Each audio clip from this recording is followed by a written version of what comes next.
সালামুন আলাইকুম। আমি এই সিৰিজত কৈ আছোঁ কোৰাণৰ ভাষা। আজি 29/2 2 নম্বৰ খণ্ডটোত ক'ম।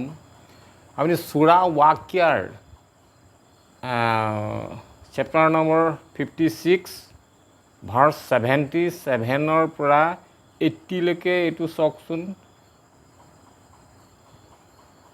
বিস্মি আল্লাহ আৰ ৰহমান আৰ ৰাহিম ইন্নাহু লাকুৰআনুন কাৰীম। নিশ্চয় এইটো মহিমামণ্ডিত কোৰআন। 78 আছে, 56.78 আছে। ফি কিতাবিম মাকনুন, যিটো আছে সুৰক্ষিত কিতাপত। 56.79 আছে, লা ইয়ামাছুহু ইল্লাল মুতাহহাৰুন, পবিত্ৰসকলৰ বাহিৰে আন কোনোৱে ইয়াক স্পৰ্শ কৰিব নোৱাৰে। তাৰপিছত 56.80 আছে, তানজিলান মিৰ ৰাব্বিল আলামিন, এইটো সৃষ্টি জগতৰ প্ৰতিপালকৰ পৰা অৱতীৰ্ণ। ইয়াৰ মূল কথাটো হৈছে আপোনাৰ চাব 56.77 আছে আপোনাৰ কোৰআন। তাৰপিছত 56.78 আছে কিতাব। তাৰপিছত 56.79 আছে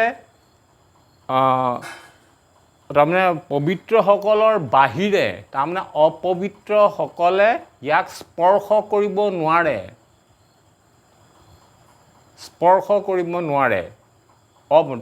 তাৰমানে কি, আমাৰ এই আয়াতটোৰ পৰাই কৈছে যে কোৰাণখন আপোনাৰ পঢ়িবৰ কাৰণে, চুবৰ কাৰণে আপোনাৰ অজু লাগিব।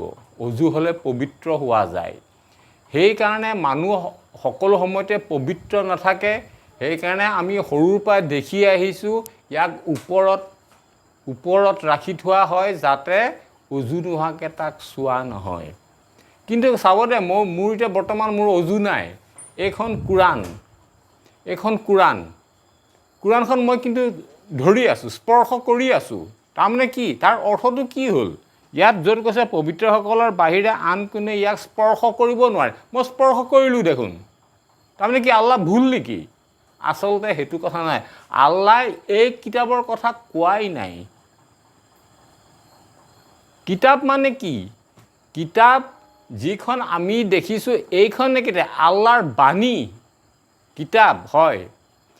আৰু কোৰাণ কেতিয়া হ'ব? কোৰাণখনে কিতাপ। এইখন যেতিয়া মই পঢ়িম, এই কিতাপখন যেতিয়া মই পঢ়িম, এইখন হ'ব আপোনাৰ কোৰআন।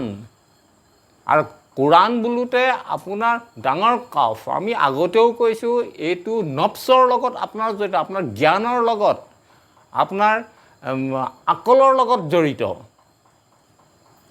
গতিকে তাৰমানে কি, আল্লাহ এইটোত কি কৈছে?